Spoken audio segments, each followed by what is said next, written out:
Hello, আমি মিতুন। আজ আবার চলে এসেছি তোমাদের কয়েকটা এক্সারসাইজ নিয়ে। তা সেগুলো তোমাদেরকে দেখাবো। তার মধ্যে প্রথম থাকবে এই যে মাসেলটা আমাদের ঝুলে যায়, অনেকেরই হয় এই যে এই হাতের এই নিচের পোর্শনটা ঝুলে যায় আর এখানে চর্বি জমতে থাকে। তাই এইগুলো যাতে রিমুভ হয়ে যায় বা আমাদের যেন না বাড়ে, তার জন্য আমরা কিছু এক্সারসাইজ করব। তার সাথে আরও আমি কয়েকটা এক্সারসাইজ দেখাবো, কিন্তু এই দুটো মাস্ট। ঠিক আছে, তা চলো। প্রথম এক্সারসাইজ হচ্ছে হাতটা আমি এভাবে নেব আর পাটা এভাবে জোড়া করব। আমার পায়ের সাথে সাথে হাতও সাইড হয়ে যাবে, ঠিক আছে।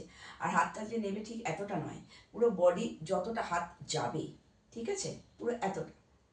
তাই চলো, 1 2 3 4 5 6 7 8 9 10। এভাবে তোমরা 20 বার করবে। আমি 10 টাইম করে দেখাচ্ছি, কিন্তু তোমরা যখন করবে 20 বার করবে। আর যদি খুব কষ্ট হয়, প্রথম যদি শুরু করে থাকো, তাহলে 10 বার করবে, তারপরে আস্তে আস্তে দিন দিন বাড়াবে। এরপর করব সেম, হাতটা সেমই থাকবে, শুধু পাটা ব্যাকে যাবে। আর সামনের পাটা একটু যদি ব্যান্ড হতে পারে, কিন্তু পেছনে যখন যে পাটা আমরা নেব সেই পাটা কিন্তু কোনোভাবে ব্যান্ড হবে না, একদম স্ট্রেট থাকবে এইভাবে, ঠিক আছে। তা চলো করতে থাকি। এই যে 1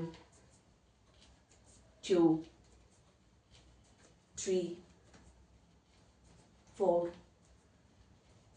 5 6 7 8 9 10। ঠিক আছে, নেক্সট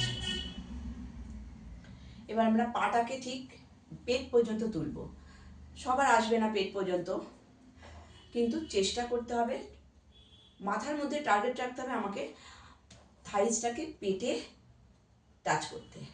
তা চলো, ঠিক এইভাবে। বডি কিন্তু ঝুঁকবে না, বডি ব্যান্ড হবে না, বডি স্ট্রেট থাকবে। 1 2 3 4 5 6 7 8 9 10। নেক্সট হাতটা ঠিক এভাবে রাখবো, এভাবেও রাখতে পারো, এভাবেও রাখতে পারো। কি করব, পাটাকে ভাঁজ করে সামনে তুলবো আর হাতটা দিয়ে টাচ করব, ঠিক এইভাবে। 1 2 3 4 5 6 7 8 9 10। আমার কিন্তু বডি ব্যান্ড হচ্ছে না, বডি স্ট্রেট রয়েছে, শুধু আমি পাটা তুলছি, পাটা তুলছি, ঠিক আছে, এভাবে। নেক্সট ঠিক ওভাবেই পাটা উঠবে, কিন্তু হাতটা আমার পায়ের তলায় যাবে। যেহেতু আমার পাটা এতক্ষণ পাটা টাচ করেছি, এবার আমরা পাটা নিচে দিয়ে দেবো, হাতের নিচে চলে যাবে। দেখো, ঠিক এইভাবে। 1 2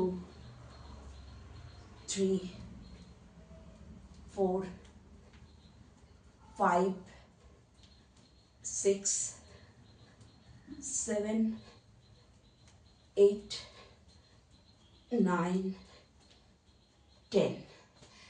দেখলে আমি প্রচণ্ড ঘেমে যাচ্ছি, তার কারণ আমার এসিটা একটু প্রবলেম করছে, এসিটা চালাতে পারছি না। ফ্যান চালালে ফ্যানে প্রচণ্ড আওয়াজ হবে, কথা শুনতে পাবে না, তাই আমার একটু প্রবলেম হচ্ছে, মানে ঘেমে যাচ্ছি, ঠিক আছে। তা তোমরা এই এক্সারসাইজগুলো ডেইলি করো, দেখবে উপকার তোমরা অবশ্যই পাবে। আর এভাবেই আমার সঙ্গে থেকো, আমাকে ফলো করো। আর ভালো লাগলে একটা লাইক করো, কমেন্টস করো। যদি কোনো রকম কোনো অসুবিধা হয়, কিছু জিজ্ঞাসা করার থাকে, অবশ্যই তোমাদেরকে আমি অ্যান্সার দেবো।